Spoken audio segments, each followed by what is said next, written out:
और चलिए अब बात महाराष्ट्र की। महाराष्ट्र में कोरोना का सफर थमने का नाम नहीं ले रहा। 24 घंटे के अंदर 1606 नए केस सामने आए और साथ ही राज्य में कुल मरीजों की जो संख्या है वो 30,706 हो गई है। वहीं पिछले 24 घंटे के दौरान 67 लोगों की मौत हो चुकी है। राज्य में अब तक 1135 लोगों की मौत हो गई। अभी तक महाराष्ट्र में 7,088 मरीज डिस्चार्ज होकर के घर जा चुके हैं।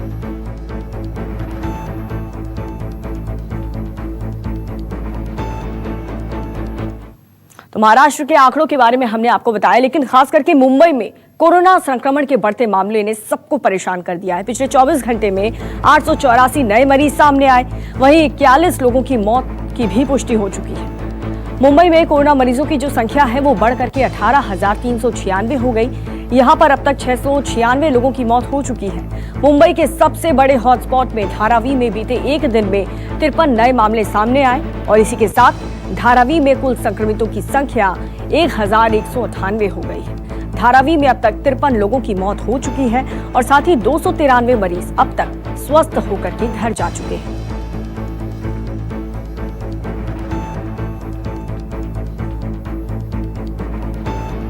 इंद्रजीत सिंह हमारे साथ जुड़ चुके हैं ज्यादा जानकारी के साथ। इंद्रजीत, महाराष्ट्र की और ओवरऑल मुंबई की बात करें तो 24 घंटे में इतने सारे नए केसेस मिल जाना 800 के पार पहुंच चुका है। 24 घंटे के आंकड़ों की अगर बात करें तो हालात सुधर ही नहीं रहे।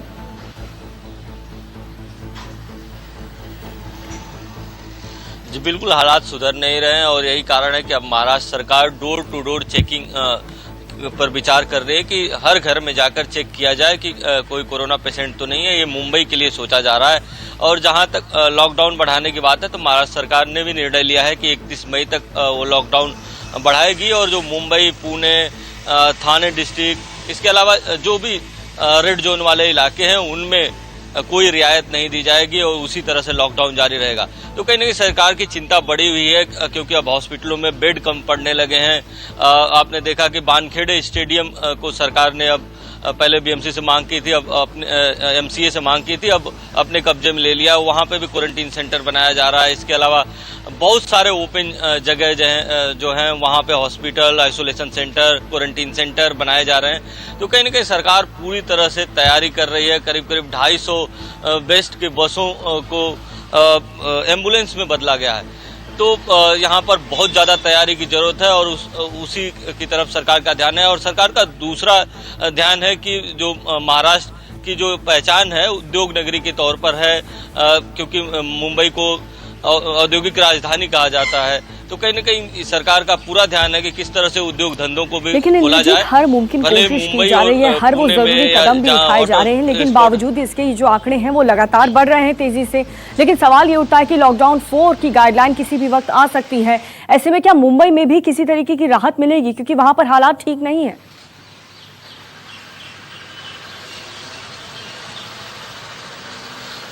जी बिल्कुल, फिलहाल जो हालात है उसको देखकर नहीं लगता कि मुंबई में कोई रियायत मिलेगी। हाँ, ये जरूर किया जा सकता है कि कुछ इसेंशियल सर्विस की जो कंपनियां हैं उनको चलाने के लिए कुछ निश्चित गाइडलाइन देकर उनको कुछ स्टाफ के द्वारा चलाया जा सकता है। लेकिन अभी तक ऐसा नहीं लगता कि मुंबई में बहुत ज्यादा रियायत मिलने वाली है और खासकर 31 मई तक तो अभी तक नहीं लग रहा है कि उसमें कोई रियायत मिलेगी।